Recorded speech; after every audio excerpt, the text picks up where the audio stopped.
In the heart of ancient Greece, over 2 millennia ago, a radical political experiment was born. Athenian democracy, a system where citizens directly shaped their government, was a radical departure from the monarchy and oligarchies that ruled much of the world at the time. But was it a truly revolutionary idea, or was it a flawed system that created as many problems as it solved?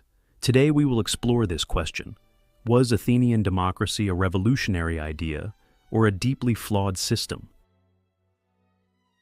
Welcome to today's deep dive into one of the most significant and controversial political systems in history, Athenian democracy. While this system is often hailed as the birthplace of democracy, it also had its fair share of flaws. Was Athenian democracy truly revolutionary, or was it a deeply flawed system that had serious limitations? To answer this, we need to dive deeper into both its structure and its consequences, not just for Athens, but for the generations that followed.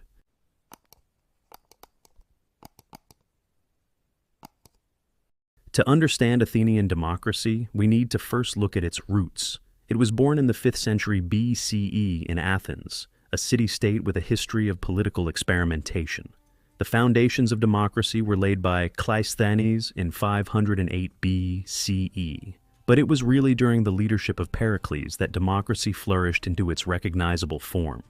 Cleisthenes introduced reforms that broke the power of aristocratic families, creating a more inclusive system by reorganizing citizens into 10 tribes.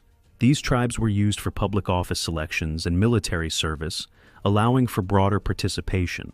Then came Ephialtes and Pericles, who expanded the role of the assembly, where all male citizens could vote on laws, policies, and even the selection of military generals. By the time of Pericles' leadership in the mid-5th century BCE, the Athenian democracy was fully established. Athenian democracy was revolutionary in several ways. First, it replaced the traditional rule of kings, tyrants, and oligarchs with a system where citizens themselves made decisions about how to govern. At its core, it was a direct democracy, one where the people could participate in every major decision, from laws to war. The Agora, the public square in Athens, was the beating heart of this democracy. Here, citizens would gather to vote on laws, discuss policy, and even choose public officials. The assembly was open to all male citizens, and decisions were made by majority vote. This was an innovative form of governance that allowed ordinary people, rather than a few elites, to have a say in how their city was run. But while Athenian democracy was revolutionary, it was far from perfect. In fact, it had significant flaws that would prevent it from being a model for modern democracy. The first and most obvious issue was the exclusion of large sections of society from political participation. Only freeborn male citizens could vote or hold office. Women, slaves, and medics, foreign residents, were excluded from political life, even though they contributed to the functioning of society.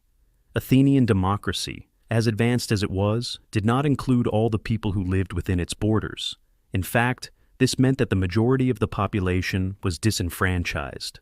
Women in Athens, for example, were relegated to the private sphere, managing households and raising children, but had no say in political matters. Slaves, who made up a significant portion of the workforce, had no rights at all.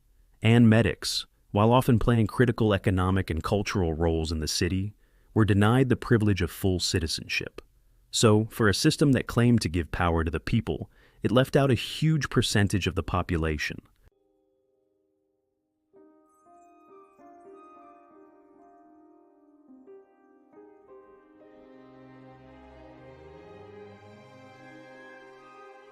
This brings us to one of the most important criticisms of Athenian democracy: its limited inclusivity. The very idea of rule by the people was undermined by who was allowed to be part of that people. The notion of democracy in Athens was radical for its time, but it was a democracy for a select few. Another significant flaw was the potential for manipulation by powerful orators. The Athenian democracy placed a great deal of trust in public speaking and rhetoric. Leaders like Pericles were revered for their oratorical skills, and their ability to persuade the assembly was central to their power. But the reliance on persuasion also meant that decision-making could easily be swayed by eloquent orators who appealed to emotion rather than reason. This was especially problematic in times of war, when the decisions of the assembly often led Athens into reckless military campaigns. One infamous example is the Sicilian expedition in 415 BCE. The assembly, swayed by the persuasive speeches of leaders like Alcibiades, voted to launch an invasion of Sicily. The campaign ended disastrously, with nearly the entire Athenian fleet destroyed, leading to a major blow to Athens' power. This kind of decision-making, driven more by rhetoric than by careful analysis, exposed the vulnerability of Athenian democracy. The reliance on the popular vote also had serious consequences. Democracy, while empowering the people, also made Athens vulnerable to short-term thinking and hasty decisions.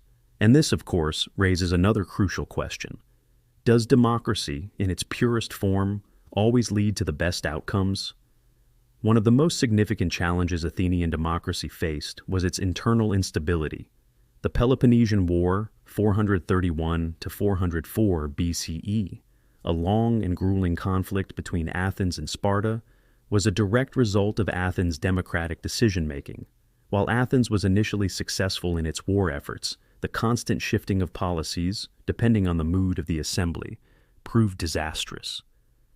At its worst, Athenian democracy led to political instability, with fluctuating policies and rapid shifts in leadership. This instability, combined with a war that stretched Athens to its breaking point, contributed to Athens' eventual defeat and decline. While Athenian democracy was a groundbreaking experiment in self-governance, it was not without its limitations. It had no way of handling the challenges of war and political manipulation effectively. Yet, its core idea, that power should lie in the hands of the people, would go on to inspire generations of political thinkers and systems. So, was Athenian democracy a revolutionary idea or a deeply flawed system? The answer is perhaps a little bit of both. Athenian democracy was revolutionary in that it introduced the concept of popular sovereignty, power to the people. But it was also flawed because it excluded vast swaths of society and often made decisions driven by emotion rather than reason. In many ways, Athenian democracy paved the way for the democratic systems we know today. But it also serves as a reminder that democracy is a complex, ever-evolving system. It's not just about the right to vote. It's about creating a system that serves everyone equally, promotes reasoned debate, and can adapt to the challenges of the modern world. Athenian democracy may have been flawed, but it laid the groundwork for ideas of political equality and self-governance that have shaped the modern world. And as we continue to evolve as a global society, we can look back on ancient Athens not just for lessons in political systems, but for a deeper understanding of the complexities of freedom and governance. Thanks for watching. If you enjoyed this deep dive into history, make sure to like, subscribe, and ring the bell for more content. This is Dynasties and Tales, bringing history to life, and see you next time.